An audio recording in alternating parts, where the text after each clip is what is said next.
So we are about to get some really cold weather for Georgia, like down in the teens, low 20s. And I have been wanting to do a garden tour to show you guys our winter garden, and I just haven't been able to. Last week the weather was crazy and we had rain and high winds.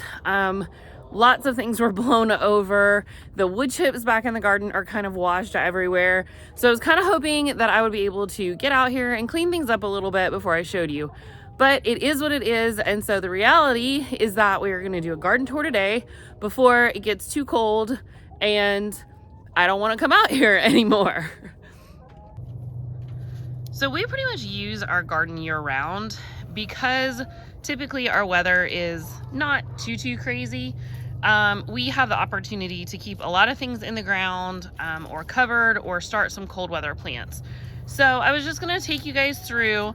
This is where we had our strawberries this summer and it worked really well. They have put off a whole bunch of babies, and so I was able to move a lot of those around. I will probably have to cover these this week just with some like tarps or some plastic or something, just to keep like the hard frost off of them. And then in these two boxes I planted carrots, and they are doing well. They grow very slow, of course, in the winter, but I'll show you. You can see here some of these little sprouts, the ones with like the little feathery tops on them. I'm trying to do this one-handed, so it's a little difficult. Those are all carrots. And so I do have some weeds in here, of course, but I also have quite a few little carrot sprouts coming up. They will take off once we get some really warm weather.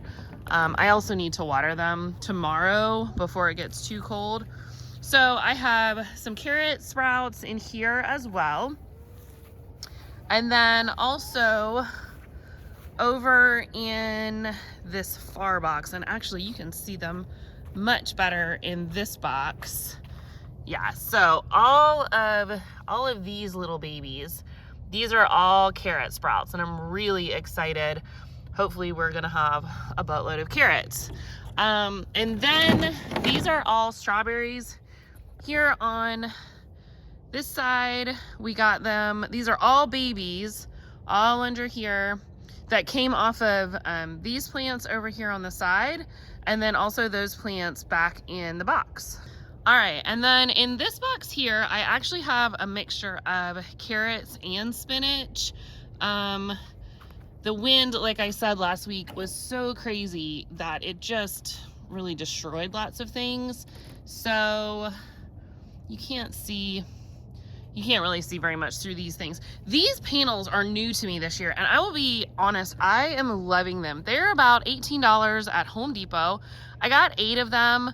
I have 2 there, 2 there, 2 there, and then I have 2 more in the shop I ended up not using because I still had some of these windows that were given to us like 10 years ago.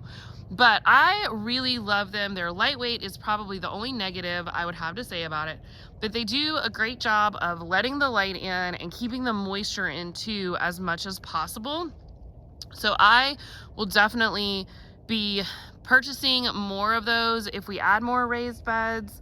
And actually, as I'm talking through this, I'm probably going to use my last 2 to cover these strawberries, because now that I think about it, that would be really smart. So thanks, YouTube family, for helping me think through that.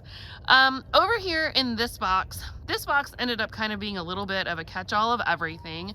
So you can see around the edge here, all around the edge, I have some carrots planted. Those probably are ready to get pulled. I have some dinosaur kale that I planted, and then I planted it a little early and it got decimated by the caterpillars. So I only have a few of those plants, and then all of this in here is just regular kale, and I have 1 collard plant that survived. When I planted the dinosaur kale and the collards at the same time, those are the only ones that survived. So I ended up having to replant, and all I could find was regular kale. I couldn't find dinosaur kale. I prefer the Lasatino, the dinosaur kale. I think the texture's better. It makes for better kale chips. It's a little bit thicker, but you just can't always find it. So sometimes you just plant what you can plant. And then the same situation is here around the edge. This box obviously needs to be weeded really bad. I've gotten like the first 2 rows weeded, and then we had all that weather. So I'm gonna try to get out here before it gets super cold. It may or may not happen, I don't know. It's the winter time, so maybe I should just leave it and let the cold kill off these weeds because they won't survive in that. But around the edge I have roped off. That's where I have carrots planted, and then I have regular kale just kind of in the center here. Next year for us is going to be a really different year as far as planting goes, because for the most part, I will not have tomatoes out here very much. Now there will be a few rows, but it is time for me to rotate my tomato crop. So most of my tomatoes will either go up by the house or actually in the raised beds. Whereas they're typically, you know, all out here in these rows. So I do still have some fencing up. I'm going to put some cucumbers out here this year. And then Logan helped me at the end of the season to just do a rough sketch of the garden and locate where the tomatoes had been planted, so that any tomatoes I plant out here this year will not be in the same rows that they have been in previous years. We were seeing quite a bit of blight and just a lot of issues. Tomatoes are one of those crops where you do have to rotate them, and when you're limited on space or deer location or deer safe locations, it can be a little hard. But now that I have this fence up, I do have more options for some of my other plants that I would have to protect. So we are going to really get a good rotational schedule into effect. And so with that, for the fall, we have planted in some of these rows. This is all garlic. I got my garlic in late because the company that I ordered it from shipped it later than I would have planted it. If you follow Bella's Whisper Farmstead over on YouTube, her garlic is gorgeous. Kristen's garlic is gorgeous. She got it in September, which is really when I should have planted mine. Mine didn't get put until October. So it's still pretty small. I'm gonna have to watch it with this weather coming up so that I don't damage these small shoots. But it's growing, it's okay. My calendula is gorgeous. Apparently it really likes this cooler weather. I had never planted calendula before. It is a medicinal herb that is great for skin stuff, but also it's just really pretty. Like, the flowers are gorgeous. And I almost lost all of my calendula plants in the fall. No, in the summer. The heat wave like almost killed them. But I will show you, they are just loving this really cool weather. So I'm just thrilled. I'm just really enjoying the burst of color in the wintertime.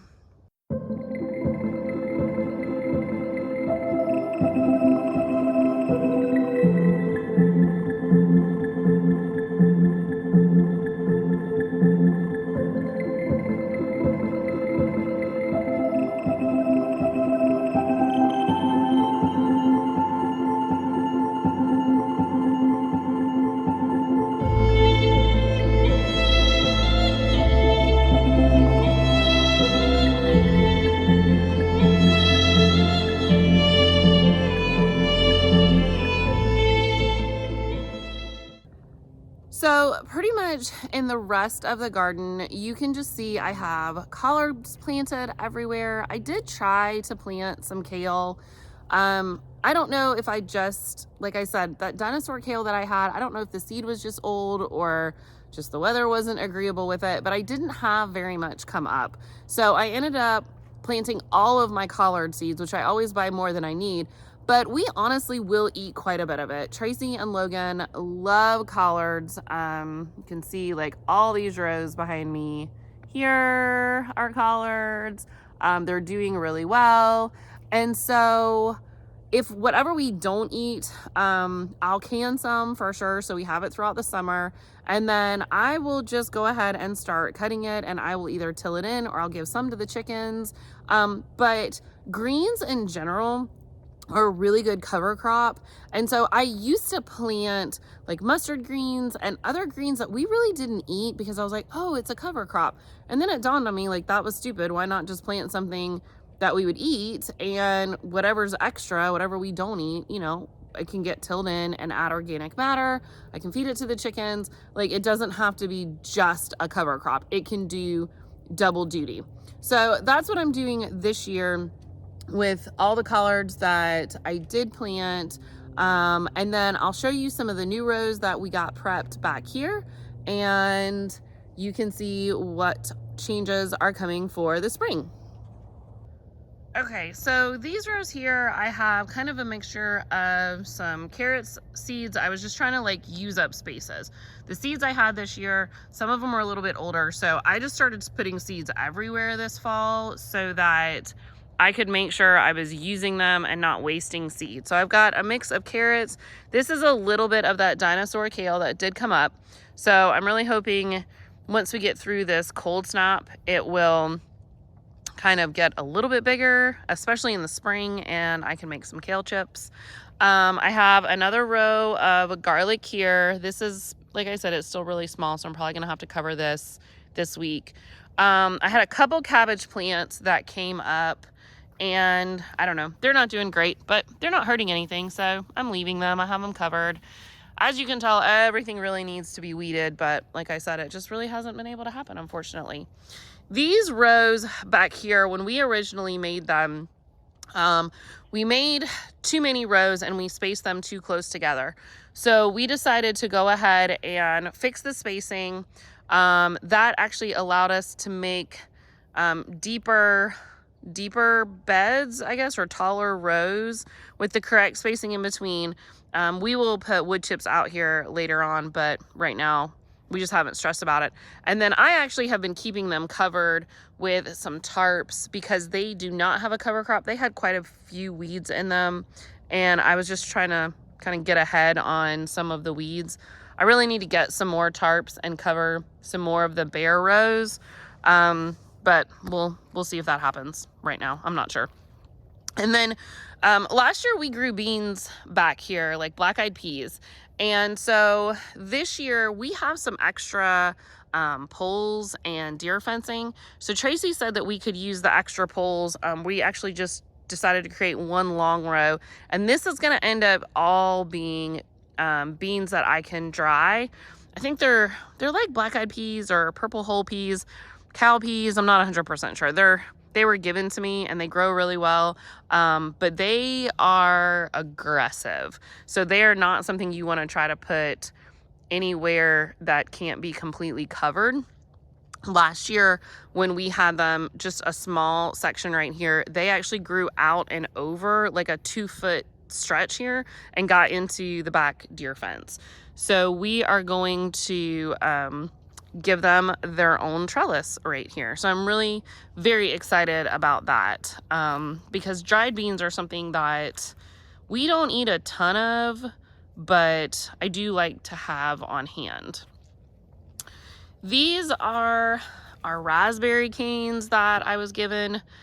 I'm hoping that's just what they look like in the wintertime because they are looking really sad right now. Yes, we still haven't built the raspberry box. That was a goal. I have the wood for it. It just hasn't happened. But it will happen before the spring because I have to put potatoes in these boxes. So, and honestly, we may end up putting potatoes in there too. Now that I'm thinking about it, we may just like double duty this for a little bit. I'm not sure yet, but we're working on it. We still have the space. It just has to get built. And for anyone who hasn't seen a previous video where I talked about this, we actually are we're gonna build sides around this. We're using this old truck bed liner as a base because raspberries spread under the ground and my husband does not want to come out here and have the whole garden covered in raspberry shoots, and I really don't want to fight with them either. So we're making sure that we're building them where they cannot root down into the ground. So we have that hard cover, and we're just repurposing. This was the liner that was in my husband's old truck bed. All right, so over here in our herb garden and flower area, our feverfew is doing well. It's actually going crazy. The yarrow is doing great. I've got lemon balm back there, hyssop, sage, thyme, more feverfew. I even ended up sticking a few kale plants in here because they were crowded over on the other side. They're not dead. I mean, they're not doing great, but they're not dead, so I'll take it. Again, lots of weeds. Kevin's little flower garden, though, I have been shocked. All the little petunias that he wanted have lived, and I think this is a baby. Like, I think it's had babies. So again, have to get out here and clean things up, but you know, it is what it is. And then this is just kind of the back view of the garden right now. This for me is always kind of a hard time because I want to be out here. I want to clean it up. I don't mind being out in the cold. I don't love like freezing cold, but I don't mind being out in the cold. But unfortunately, there's just a lot of things to do inside at this point because I will be out here, you know, once it warms up and once we really kind of get serious with the garden situation in the spring and summer. So I kind of just have to let it rest and do its thing and know that I will attack it later on. But I don't know. I love to be out here, so it's hard for me sometimes in the winter because I can't do a whole lot. So, I've got some more little garlic here coming up. It's trying.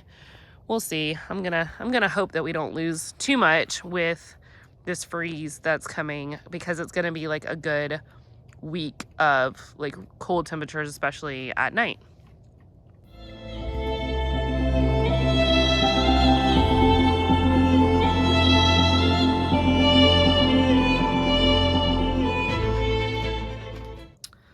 All right, and then we finally have up by the house, we had a water leak in our pipe that runs from our well to our house. So unfortunately, that whole section had to get dug up because we were trying to find the leak. So I lost some plants there, but I have some collards up here. I have some babies that came up like randomly late. So this is not super well covered or productive this winter, but that's okay.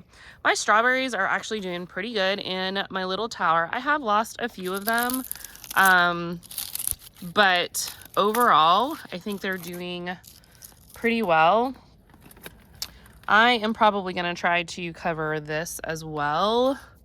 I will probably honestly just throw like a trash bag over it for the next few days just to make sure that like the frost doesn't actually touch any of the strawberries. So that's kind of my plan for that. And then over here is where the majority of our established collards are. And we have had some pretty serious deer this year, as you guys know from earlier videos. So I've had to sort of construct this little like makeshift fence. But these are where the more mature collards are. So these will be the first ones that I need to pick and cook. Probably will do some of that this coming weekend. Get them in the crock pot. I have a ham bone from Christmas that's in my freezer. So I will flavor it with that. And then also just clean up like any of like the gross leaves and stuff, toss those to the chickens and get this going for food. So thanks for joining me today. It's the first garden tour of 2024. I hope you guys will subscribe to the channel so you can stick around and see how our garden progresses this year. Every year we try to do a little bit more just organic, sustainable. I'm really working on learning to do regenerative farming. And while I have the basics down, I always like to share tips and tricks with you guys on easy stuff that you can do as well so that you can grow the healthiest food possible. So I hope to see you guys soon and we'll talk to you later.